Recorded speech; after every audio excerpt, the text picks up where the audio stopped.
హెజ్బుల్లాకి సంబంధించిన నాయకుడు నస్రుల్లా తర్వాత వచ్చినోడిని ఆ తర్వాత వద్దామనుకున్నోడిని కూడా లేపేసేసినటువంటి ఇజ్రాయెల్ ఇటు పక్కన అంతకంటే ముందు హమాస్కి సంబంధించినటువంటి చీఫ్ హనియేని ఇరాన్లో లేపేసినటువంటి మాట వాస్తవం. అయితే సిన్వర్ అనేటటువంటి వ్యవస్థాపకుడు యహ్వా సిన్వర్ ఎవరైతే ఉన్నాడో అతను ఆ మధ్యన దాడుల్లో చనిపోయాడు. ఒకప్పుడు కూడా చనిపోయారని ఇజ్రాయెల్ ప్రకటించింది. ఆ తర్వాత బతికొచ్చాడు, కాకపోతే కొన్ని గాయాల పాలై ఉన్నాడు.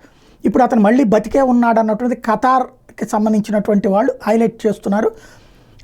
అక్టోబర్ 7 నాటి దాడుల రూపకర్త హమాస్ అధినేత యహ్వా సిన్వర్ ఇజ్రాయెల్ దాడిలో మృతి చెందినట్టు అనుమానాలు రావడం, ఆ తర్వాత ఆయన నుంచి ఏ స్టేట్మెంట్ రాకపోవడంతో పోయాడని అందరూ భావించారు. అయితే తాజాగా వచ్చేటప్పటికి హమాస్ అధినేత యహ్వా సిన్వర్ సజీవంగా ఉన్నాడని ఓ సీనియర్ ఖతార్ దౌత్యవేత్త తన సోషల్ మీడియాలో పోస్ట్ చేసినట్టు మీడియాలో కథనాలు వస్తున్నాయి.